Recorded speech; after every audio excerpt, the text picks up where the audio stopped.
បាទសួស្តីបងប្អូនអរគ្នាស្វាគមន៍ជាថ្មីមកកាន់ Channel សមាគម YouTube កម្ពុជាក្នុងវីដេអូនេះខ្ញុំសូមបង្ហាញពាក់ព័ន្ធនឹងមេរៀន Update មួយទៅលើ Google Adsense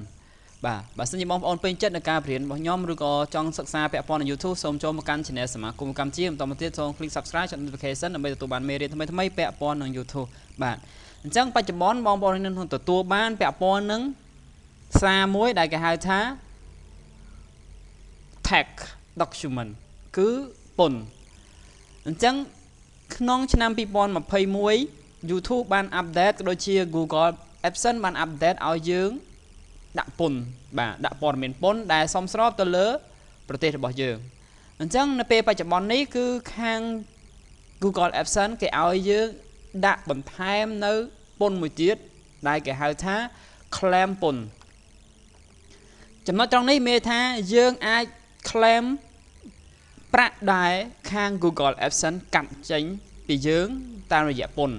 បាទប៉ុន្តែប្រទេសកម្ពុជាយើងមិនដឹងថាតើការទទួលពន្ធមកវិញតាមរយៈណាឬក៏នឹង return ឲ្យយើងត្រឡប់មកវិញតាមរបៀបណាក៏ខ្ញុំអត់ទាន់ច្បាស់ដែរប៉ុន្តែឥឡូវនេះបងប្អូនទទួលបានសារមួយដែលហៅថា important គឺសំខាន់ sign up for paperless tax document by December 31បាទគេឲ្យយើងបំពេញឬក៏អាប់ដេតពន្ធហ្នឹងឲ្យមុនថ្ងៃទី31ខែ12ឆ្នាំ2021នេះគឺជា step មួយដែលបងប្អូនទទួលបានសារនៅក្នុង Google Adsense ដែលចូលទៅកាន់ email ហើយគេឲ្យយើងបំពេញបន្ថែមនេះចំពោះអ្នកដែលបានបំពេញពន្ធរួចឬក៏អ្នកដែលថ្មីត្រូវតែបំពេញពន្ធហើយក៏នៅតែ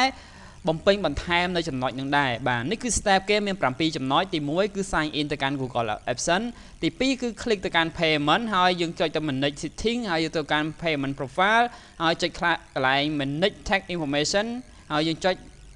manage delivery preference តមកទៀតគឺចុងក្រោយគឺ update preference បាទអញ្ចឹងបងប្អូនទាំងអស់គ្នានៅក្នុងសារ email យើងចូលកន្លែងមួយពាក្យថា go to Adsense ដែលគេដាក់សញ្ញាមួយពណ៌ខៀវបាទសញ្ញាពណ៌ខៀវនេះគឺបងប្អូននឹងទៅដល់ Adsense តែម្ដងបាទអញ្ចឹងតចូលទៅកាន់ Adsense ហើយបងប្អូនធ្វើតាម7ចំណុចដែលគេប្រាប់តោះឥឡូវចូលទាំងអស់គ្នាខ្ញុំប្រាប់មួយ step មួយ step បាទអញ្ចឹងបងប្អូនចុចទៅកាន់ go to Adsense បាទបន្តមកទៀតបងប្អូនគ្នាទៅកាន់ Google Adsense page បងប្អូនគ្នាដែលវា link ទៅកាន់ Google Adsense បងប្អូនគ្នាតែម្ដងដែលយើងប្រើជាមួយនឹង email និង password Adsense បងប្អូនគ្នាបន្តទៀតបងប្អូននឹងឃើញកន្លែងនេះដែលគេហៅថា Google Adsense dashboard ឬក៏ផ្ទាំងខាងមុខដែលយើងឃើញទិន្នន័យទឹកលុយបងប្អូនទាំងអស់គ្នាចំណុចត្រង់នេះយើងមិនបាច់ខ្វល់ទេបាទដោយសារវា update រួចរាល់អស់ហើយបាទបើសិនជាចង់ដឹងខ្ញុំនឹងប្រាប់បងប្អូនទៀតពាក់ព័ន្ធនឹង data no longer មានថាទិន្នន័យទាំងអស់មិនបានបង្ហាញនៅក្នុង Google Adsense ទេបាទហើយមួយទៀតនេះគឺ Adsense no longer show matrix មានថានៅក្នុង Google Adsense មិនបានបង្ហាញទិន្នន័យ YouTube ដែលបង្ហាញពាក់ព័ន្ធទិន្នន័យប្រចាំថ្ងៃដូចជាលុយប្រចាំខែទៀតទេបាទមួយទៀតនេះគឺ AppMob ត្រូវបានផ្ដាច់ចេញពី Google Adsense បាទបន្តទៀតគឺពាក់ព័ន្ធនឹង tax information ដែលយើងត្រូវតែដាក់ហើយនឹងធ្វើការ update ឥឡូវយើងចាប់ផ្ដើមចូលទៅ scan step ទាំងអស់គ្នា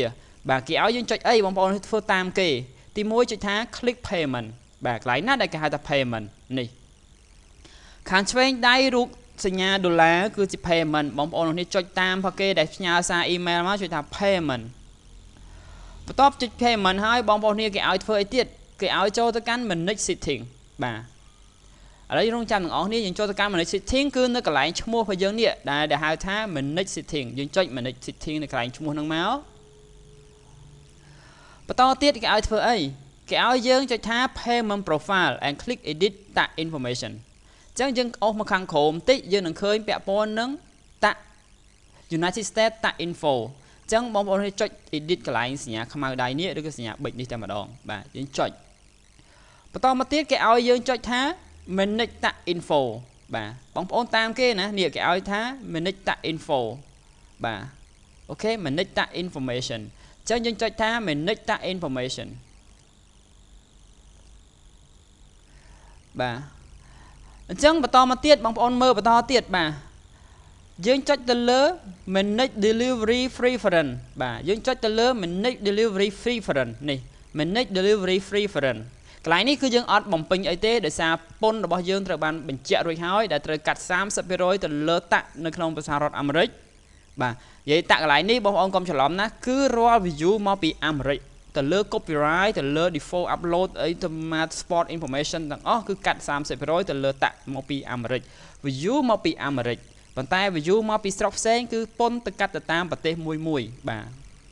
អូខេ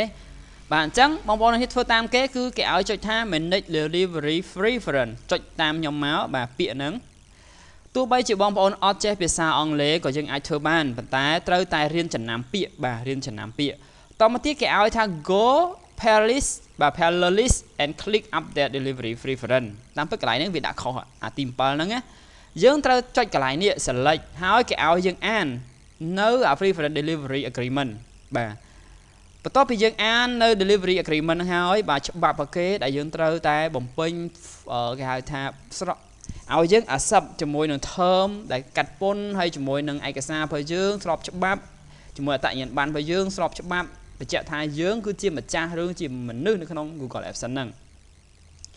កន្លែងនេះគឺជាការ recommend របស់ Google Adsense បងប្អូនមកដល់កន្លែងតាក់ document delivery preference នេះគឺយើងនឹងទទួលបានតាមរយៈ email ដែលបងប្អូនមិនចាំបាច់ចុចកន្លែងថា get document by mail ទេកន្លែង by mail ហ្នឹងគឺយើងទទួលបានតាមប្រៃសណីយ៍ប៉ុន្តែ